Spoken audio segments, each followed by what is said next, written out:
Hello friends, তো দেখতেই পাচ্ছ আমি প্রথমে টমেটো কুচি করে নিয়েছি, পেঁয়াজ কুচি করে নিয়েছি, আর লঙ্কা এবং ধনে পাতা এবং ঢেঁড়সটাকে একদম দেখো ফালা ফালা করে কেটে নিয়েছি। তো খুব সহজেই কম সময়ে না মশলা বেটে কীভাবে। হ্যালো ফ্রেন্ডস, তোমরা কেমন আছো? পায়েল সুমন চ্যানেল থেকে আবারও তোমাদের ওয়েলকাম। তো আজকে আমি তোমাদের সঙ্গে একটা রেসিপি শেয়ার করে নেব।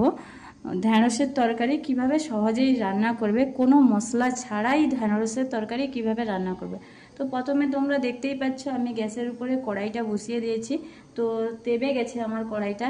এর মধ্যে এবার অল্পখানি একটু তেল দিয়ে দেবো। তো দেখো বন্ধুরা, একদম অল্প পরিমাণে তেলটা দিয়েছি। তো তেলটা পেকে গেলে তো এর মধ্যে আমি যেটা দেব 5 ফোড়ন, যাকে বলে সম্রা। তো এবারে দেখো বন্ধুরা, আমি ওই কড়ার মধ্যে 5 ফোড়ন দিয়ে দিচ্ছি।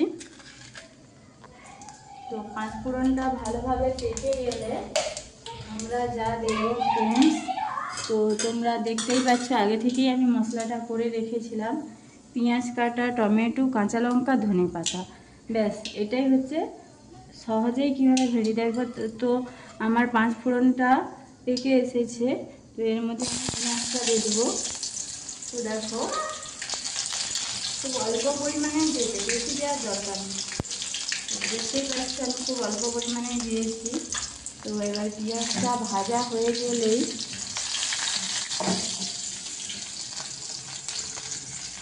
দেখো একটু লাল লাল হয়ে গেলে এর মধ্যে কাঁচা লঙ্কা দিয়ে দিবে তুমি। দেখো আমি কাঁচা লঙ্কা, একটা লঙ্কাকেই 3 টুকরা করেছি। তো এর মধ্যে দিয়ে দিলাম। তো ভালোভাবে পেকে গেলে দেখো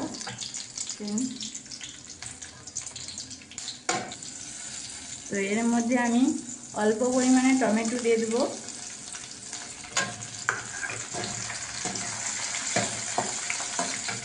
এবার পরিমাণ মতো বন্ধুরা লবণ দিয়ে দিবে।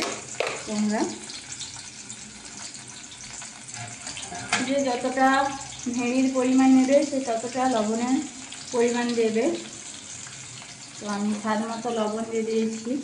তো এবার আমি যেটা দেবো ভেন্ডিটা দিয়ে দেবো। তো এটা একটু মশলাটা আমার কষা হয়ে গেলে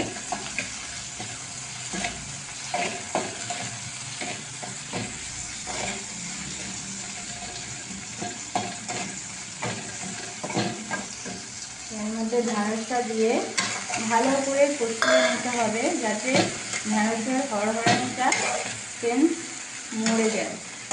তো এটাই আমার আজকের ভেড়ি রান্নার সহজ উপায়।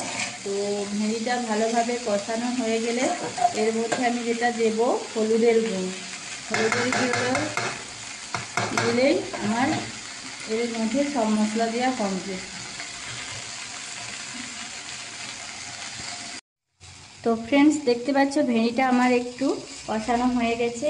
তো এর মধ্যে আমি এবারে যেটা দেব একটু হলুদ গুঁড়ি দেব। তো দেখো যেটার পরিমাণ মতো হলুদ গুঁড়ি দেবে, আমার যতটা লাগবে তোমরা তো জানো। তো যার যতটা যে যতটা সবজি নেবে তো সে ততটা নেবে। তো আমরা বাঙালি আলু খেতে পছন্দ করি, তো তাই আমি একটু ভেড়িতে অল্প পরিমাণে আলু দেব। তো দেখো আমি আগে থেকে আলুটাকে একটু আদা সিদ্ধ করে রেখেছি।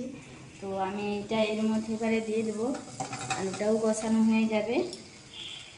তো এটা ভালো করে কষাতে হবে যাতে ভেড়িটা একটু না হড়হড় করে।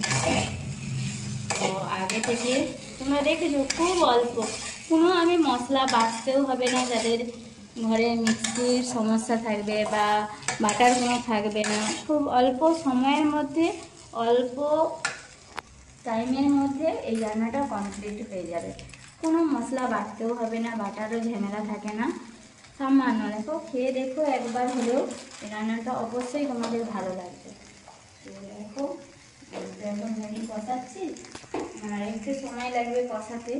তো ফ্রেন্ডস তোমরা সাথে থাকো, সঙ্গে থাকো। গ্যাসটা একটু বাড়িয়ে নিচ্ছি। দেখো এটাকে ভালোভাবে তোমরা তো দেখছো আমি কিছুই দিইনি, জাস্ট পেঁয়াজ কুচি, টমেটো কুচি আর একটা কাঁচা লঙ্কা আর কিছু নয়, লবণ হলুদ দিয়েছি। এটা ভালো করে কষানো হয়ে গেলে একটু সামান্য জল, একটু ধনেপাতা ছড়িয়ে দেবো। তো ফ্রেন্ডস দেখতেই পাচ্ছ ভেঁড়িটা আমার ভালোভাবেই একদম কষানো হয়ে গেছে।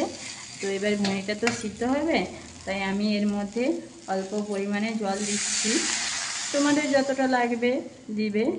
তো ভেঁড়িটা ভালোভাবে যাতে সিদ্ধ হয়, তো আমি জল দিচ্ছি। তো দেখতেই পাচ্ছ এবারে জলটা দিয়ে ভালো করে নেড়ে চেড়ে, তো দেখতেই পাচ্ছ ফ্রেন্ডস আমি এর মধ্যে জল দিয়েছি। এরপর এর মধ্যে যেটা দেব, ধনেপাতা কুচি করে আগে থেকে রেখেছিলাম, তো এইটা একটু দিয়ে দিলাম।